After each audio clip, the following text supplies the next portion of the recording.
Europe 1. L'heure de retrouver Sonia Mabrouk et son invité ce matin, Augustin de Romanet, président du groupe Aéroports de Paris. Bienvenue et bonjour Augustin de Romanet. Bonjour Sonia Mabrouk. Face à la menace de propagation du variant, notamment anglais, est-ce que les contrôles aux aéroports et en particulier dans les aéroports de la capitale sont suffisants à vos yeux ?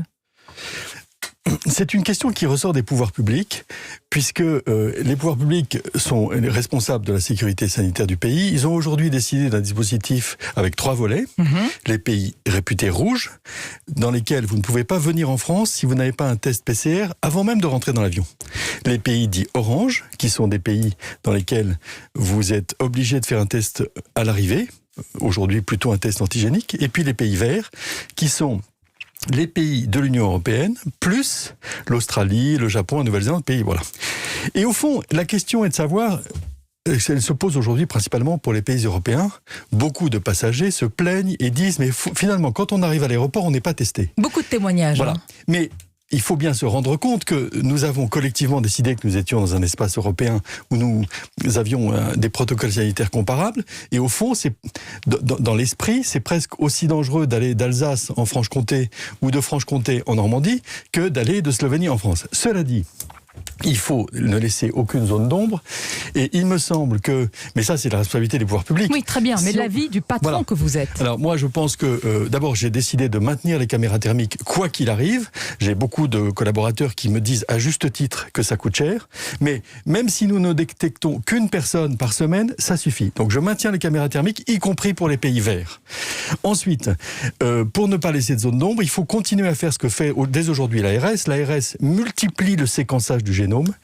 Nos tests au départ repèrent les personnes qui sont affectées du variant et au fond, ce qui est en jeu aujourd'hui, c'est le contrôle du variant. Oui, le variant n'est pas plus méchant, il ne touche pas plus les jeunes, mais il est tellement plus contagieux qu'aujourd'hui, le défi du pays, c'est le variant.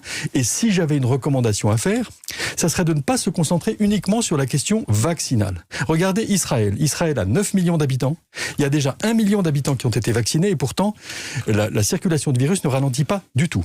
D'où l'importance de la prévention des tests. Et je vous pose la question, parce que c'était ma question initiale, est-ce que c'est suffisant aujourd'hui dans les aéroports ? Monsieur Augustin de Romanet, vous entendez, vous voyez ces témoignages qui se multiplient sur les réseaux sociaux, dans nos reportages, pour dénoncer un manque de contrôle total, et parfois même, dans les aéroports parisiens, une véritable passoire. Je pense que nos concitoyens sont extrêmement paradoxaux.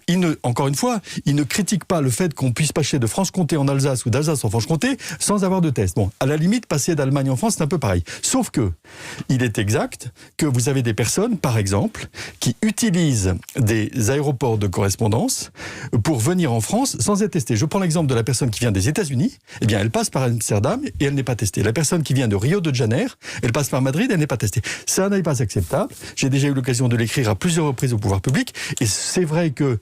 Ah, vous l'avez dit au pouvoir public, vous l'avez dit à l'exécutif. Bon, donc non, mais vous attendez une réponse, je suppose. Non, mais il est exact que j'ai toujours été militant d'accroître les contrôles dans les aéroports. Les mesures que le gouvernement a prises en juillet l'ont été avec notre encouragement, pour ne pas dire plus.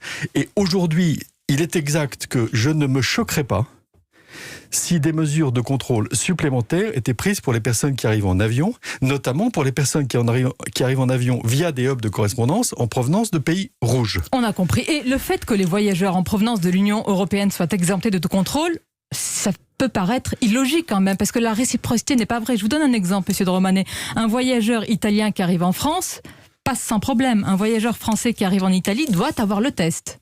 Non, il s'agit d'une question qui ressort du ministère de la Santé et sur laquelle je crois vous avoir donné mon inclination. Bon, qu'en est-il une question encore sur les liaisons aériennes avec l'Angleterre ? Est-ce que ce sont des vols au compte-gouttes aujourd'hui ? Oui, aujourd'hui, il n'y a plus de liaison avec l'Angleterre.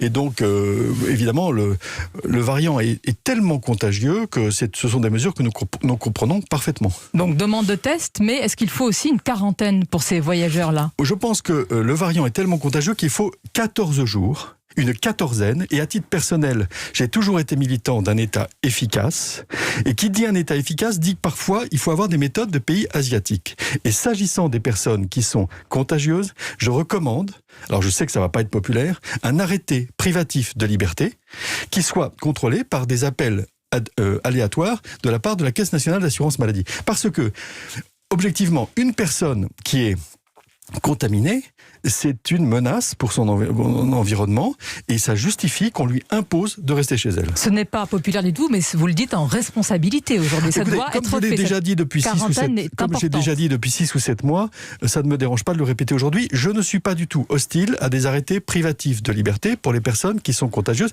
plus particulièrement celles qui sont détectées avec le variant. Alors restons dans ce domaine finalement de la liberté élargie avec le passeport vaccinal ou le passeport sanitaire. Si demain, monsieur Augustin de Romanet, une compagnie aérienne nous dit il faut ce passeport pour voyager, est-ce qu'un État peut lui dire non ? Oui, je pense qu'un État peut s'inquiéter des discriminations qui pourraient survenir entre les citoyens. Vous avez des citoyens qui ne peuvent pas se faire vacciner pour des raisons d'allergie, ou etc., etc. Ce sont des exceptions. Donc la question que vous posez, en réalité, elle aborde un sujet qui va être dans de multiples domaines, qui est la compétition entre les États et le secteur privé. Elle se pose pour les monnaies, avec la compétition entre le Libra et les monnaies traditionnelles.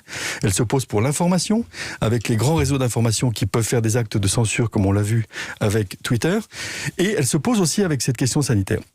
Aujourd'hui, vous avez beaucoup d'acteurs privés qui mettent en place des certificats sanitaires.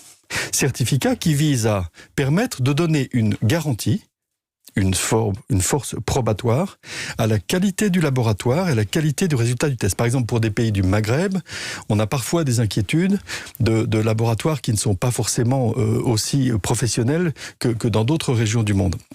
Donc, ce mouvement, il est en route. Il est en route. On ne pourra pas l'arrêter. C'est-à-dire, c'est-à-dire des formes de documents, n'appelons pas ça forcément un passeport sanitaire ou vaccinal, mais attestant quand même de cela, vont être exigés et on ne pourra pas lutter contre. Des documents de ce type vont être mis en place dans le monde. Et le sont peut-être déjà. En Israël, c'est le cas. Il y a même des sociétés françaises qui le promeuvent. Lesquels, par exemple, monsieur Augustin de Romanet ? Je ne veux pas citer de nom ici, c'est pas le sujet. Pourquoi elles le promeuvent ? C'est parce qu'elles savent que c'est le salut de leur secteur ? Non, mais elles savent que ça rend un service. Si vous venez d'Algérie, par exemple, je cite ce pays, eh bien, vous êtes beaucoup plus à l'aise si vous avez une carte qui vous dit que vous avez eu tel test dans tel laboratoire agréé que si vous voyez des autorités du pays d'arrivée qui vous disent « mais non, en fait, je conteste votre document, il n'est pas bien écrit, etc. » Bon. Donc la question du passeport sanitaire, il me semble qu'elle a été traitée par les pouvoirs publics en France qui sont hostiles à l'idée même d'interdire de voyager aux personnes qui ne sont pas vaccinées. Néanmoins, il faut prendre garde au fait que ce que nos concitoyens attendent, mais aussi dans l'ensemble des pays du monde, c'est l'efficacité. L'efficacité, est-ce qu'elle s'oppose à la liberté ? C'est très important. Bien sûr qu'il y a un rapport entre efficacité et liberté il y a un antagonisme qui est un débat de société. Mais qu'est-ce qu'il faut privilégier ? Vous, aujourd'hui, qui êtes à la tête d'un grand groupe comme Aéroport de Paris, est-ce que vous dites que le passeport sanitaire, ça peut être le salut de ce secteur ? Et d'ailleurs, pour les voyages d'affaires également, le MEDEF demande un passeport pour le public des salons professionnels. 320 000 emplois. Des milliards de chiffres d'affaires en dépendent. Moi, je suis tout à fait favorable à des mesures qui permettent de limiter au maximum l'arrêt de l'économie pour sauver des vies, parce qu'il y a deux choses qui sont claires. Il faut sauver des vies, et ce qui nous arrive aujourd'hui est historique, puisqu'on n'a jamais arrêté l'économie pour sauver des vies comme on le fait aujourd'hui. C'est une bonne chose. Néanmoins, il faut veiller à être économe de l'arrêt de l'économie. Et si le certificat sanitaire peut permettre d'avoir moins de chômage, et plus de sécurité sanitaire, il faut bien sûr en parler. En revanche, ce qui serait orwellien, c'est de tomber dans un domaine dans lequel, au motif que vous n'êtes pas vacciné, vous ne pouvez plus franchir la porte de votre boulangerie. Il ne faut pas que ce soit une confiscation de la liberté, mais il faut que ce soit un accélérateur pour reprendre les secteurs les plus importants. Il faut trouver un équilibre dans lequel, évidemment, des débats au Parlement seront nécessaires. Mais ça veut dire, monsieur Augustin de Romanet, qu'il ne faut pas avoir une position, comme là, l'État français, de dire non, pas de passeport vaccinal. Puisque vous dites que certaines entités privées sont déjà, finalement, le mettent déjà en place d'une manière ou d'une autre. C'est une réalité. Je suis sollicité tous les jours par des acteurs privés qui me disent « Monsieur de Romanet, nous voulons vous proposer ». Ils appellent même ça eux-mêmes passeport sanitaire. Je dis non, ça n'est pas un passeport. Le passeport, c'est la prérogative de la puissance publique.